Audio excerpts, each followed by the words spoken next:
It was a smaller pond, and so they came in and we redesigned and we incorporated 4 features into one area. And that's at my dad's pond, and I took that picture. Most people just leave them in those pots and then they get root bound.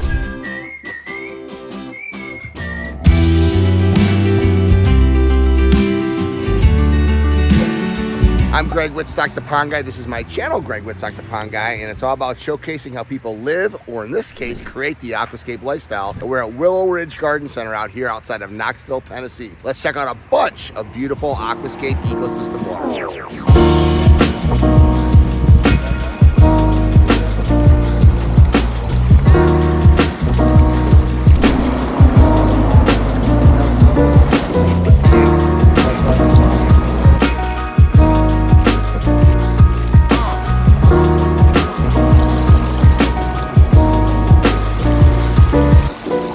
Zach, you helped create these masterpieces, huh? 2019? Okay, 2019. So, you know, this is 4 years old, 5 years old. So tell me a little bit about this project. So this was one where there used to be a pre-existing pond here. Okay. It was a smaller pond, and so they came in and we redesigned and we incorporated 4 features into one area to really give a better experience and a different levels and tiers you can go into. Amen. So this is the big one. Yep. Okay. And so this has got an intake bay. What I really loved about this is seeing the water hyacinth that are separated so the fish can't eat the roots. And they do.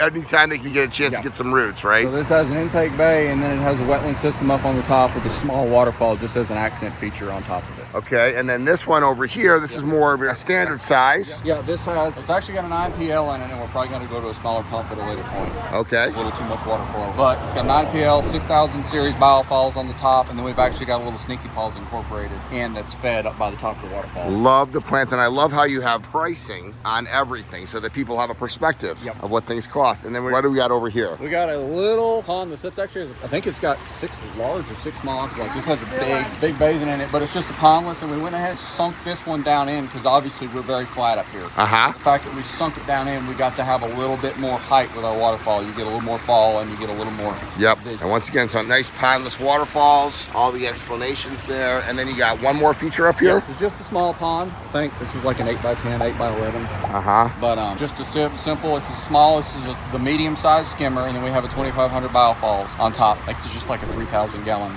pump. So you have all the different sizes, all the different prices, the different styles, and I just absolutely love it. And it's the little accents, you know, it's a little fairy garden in here, and the way that you've done the landscaping and the aquatic plants. The whole goal is not to know where the land ends and the water begins, and you can see how they have edges that you can't even see. You got some rocks. Really good setup here. So you like the ponds, huh? Oh, I do. I love the ponds. So why is that? Honestly, I got started back when my grandfather got me into aquariums when I was a kid, and then actually it was my scoutmaster when I was in Scouts who was down the street. He built a pond, and I got hooked. And then my mom and my sister went on a soccer trip, and when they came back, there was a hole in the backyard. And you went and dug it. That hole, Gene is the best boss you could ever have, because when I got started here, I got the bug to expand it. And so Gene kind of enabled me to go forward, and I expanded that pond. So you're living the aquascape lifestyle. I love my ponds. $1 million music. Okay, one question. In 2023, if Ohio State and Tennessee play, who wins? Tennessee. Hey, Ed, Pond Guy Greg. Nice to meet you. So this is the boss, and this is the maintenance guy, right? What's up? What's up, Gene? Look how clean the place is, though. He's doing a good job. So you're impressed, Brian? I love this place. I just took a whole video and shared it with Colleen and Corinne. Inspiration for our own center, huh? Good job, Gene. What year is this for you? 34. 34 years. So he got you by 6 years. So here is their fish retailing systems, and here's a picture of the pond father, my dad, with my son, who is now a high school teacher out in Utah. And that's at my dad's pond, and I took that picture. And this is a really beautiful setup here for aquatic plants and fish. And notice how they put gravel in the bottom of their fish retailing systems, just like you would see them in a pond. And that's where all the bacteria grow, and that's healthier for the fish. It's a neat way to display the lilies, just individually. Or we can put 2 in each one. Pretty nice. How you doing? I'm Greg, the Friendly Garden Guy. I'm Greg, the Friendly Pond Guy. Yes, I know who you are.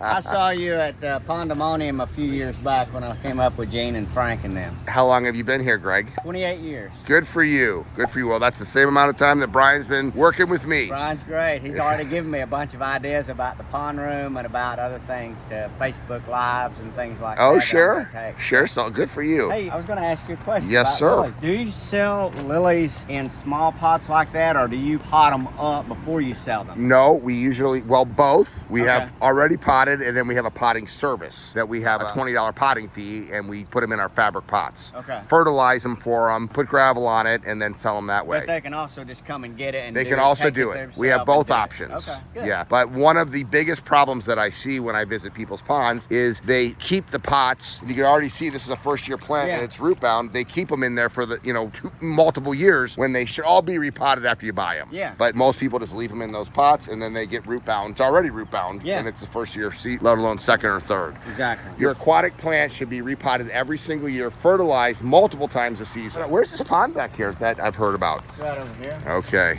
So how many total display water features do you have in this place? There's a lot. Water features, yeah, we've got a lot of water features. And I love As far as ponds, we've got the 4 and the pond. absolutely gorgeous. And this has got all the bells and whistles. So you could do it for half price if you didn't have the architectural stacked walls on here, multiple biofalls to keep it clean. I love the parrot feather. The landscaping and the aquatic plants make all the difference in the world. But what a gorgeous, absolutely gorgeous feature. And then even cool things like this, the Mongolian basalt rocks. And I love how the splash, look at that, Brian, how the splash has created the moss area. How cool is that? And this is a commercial place, but it's just so neat with the permeable pavers and the splash from the fountainscapes. So this is something that's pretty smart. And he said in the 3 years that they've had these coyote statues, they put one in front of each pond. They've never had predation from a heron. So every night, the last thing one of the teammates does on the nightly roll call is put out 3 statues right next to the pond and takes them away during the day of the coyotes, and that prevents the herons from coming and taking the fish when nobody is here. Little smart tip for the day. Here's a pretty cool idea. Water hyacinth are great filters because of the roots, but you know who also likes the roots? The fish. But based on the way the rocks are placed and this wood that allows the water to get through, the fish can't get to the roots of the water lilies, and subsequently you've got an additional filter that's successful, all because the fish can't get to them.